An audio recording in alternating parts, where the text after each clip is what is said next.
Kamarudin Simanjuntak, pengacara keluarga Brigadir Yosua. Abang sudah tahu maksud dari motif sensitif dan hanya boleh didengar orang dewasa. Kita semua di sini sudah dewasa nih Bang, jadi boleh mendengarnya. Semua perkara pidana itu konten dewasa. Hanya orang dewasa yang boleh masuk ke ruang sidang pengadilan perkara pidana. Kecuali sidang perkara anak itu memang anak yang menjadi tersangka terdakwa itu boleh masuk ke situ. Nah, itu yang mau dimaksud beliau. Jadi beliau itu bermain bermain tali gitu loh. Tetapi yang mau saya katakan adalah yang dimaksud konten dewasa di sini adalah bahwa si bapak itu diduga ya melakukan perkawinan di luar undang-undang dengan yang cantik-cantik itu, dan diduga ada pertanyaan dari ibu, kemana bapak, kenapa tidak pulang, kemana kakinya, kemana tangannya, kan kurang lebih. Seperti saya katakan, biasanya bapak kalau bintang 2, istri itu bintang 3. Jadi yang jadi repot itu supir dan ajudan. Bagaimana harus menjawab, kan begitu. Mungkin mereka tidak terlatih menjawab sehingga diduga diberitahu.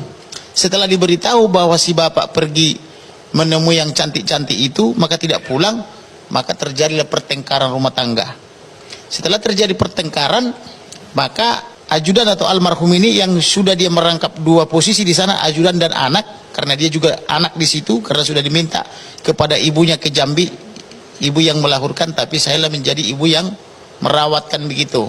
Jadi ini peran dia di situ dua, sebagai anak dan sebagai ajudan, kan begitu. Jadi kemudian setelah diberitahu atau diduga diberitahu kepada ibu, terjadilah pertengkaran suami istri. Sejak saat itulah diancam lah ini almarhum ini, sampai dia menangis-nangis tanggal 21 Juni 2022 dan menelepon kekasihnya. Dia tidak memberitahu kepada orang tuanya, tapi kepada kekasih. Biasa kami laki-laki memang begitu, lebih percaya atau lebih nyaman curhat kepada kekasih daripada ke ibu kandung atau ke bapak kandungan begitu. Dikasih tahulah bahwa dia akan dibunuh atau dihabisi, carilah pria lain pengganti saya tidak mungkin lagi menikahi kamu karena saya akan dibunuh. Kemudian bila tidak sempat lagi saya meminta maaf, inilah kesempatan saya meminta maaf, dan apabila saya salah saya mohon dimaafkan, kan begitu. Si sang kekasih yang tidak biasa mendengar curahan hati seperti itu bertanya, yang sakitnya kau bang, katanya, kan begitu. Dan itu terikut semua itu di dalam dokumen elektronik.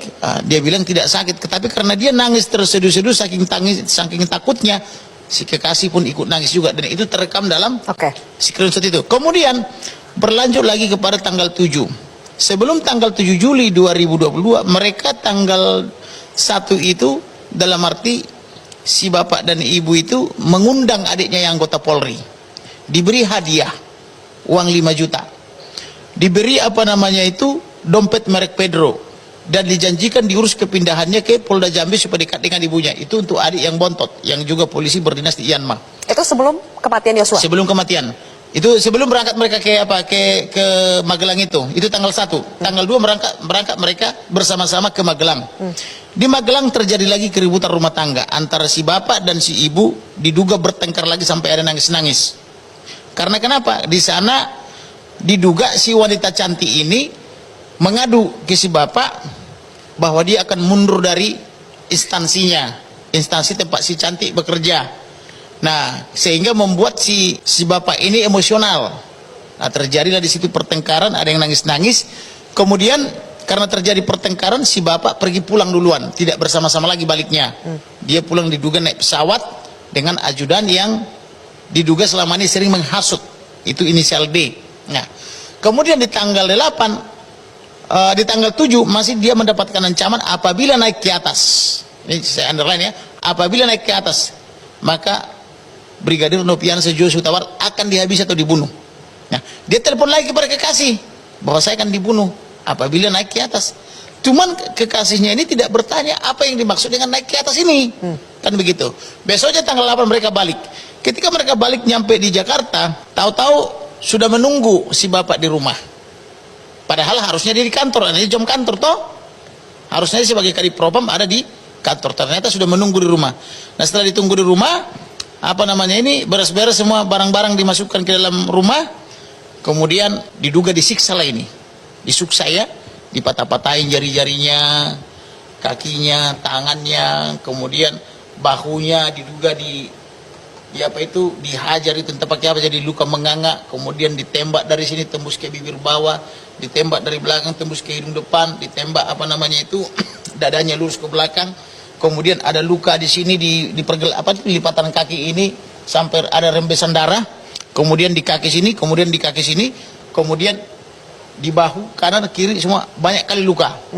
Padahal menurut penyerangan Karopenmas Polri dia hanya ditembak 5 kali kena 4. Kenapa lukanya melebihi 10?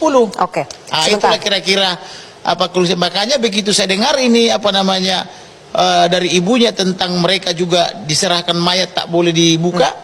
Padahal itu ada kepentingan kami sebagai tulang di situ memberikan ulos. Baik. Kemudian dijaga-jaga jenazahnya nggak boleh dibuka, maka saya yakin ini 340 junto 338 junto 351 dan itulah saya tuliskan dalam surat kuasa. Maka walaupun 5 lembaga waktu itu menentang saya, itu Polri, Kompolnas, Komnas Perempuan dan LPSK, saya yakin dengan pendirian saya dan naluri saya sebagai yang juga punya kemampuan menyelidiki dan menyidik, maka saya tetap bertahan di 340 dan terjadi.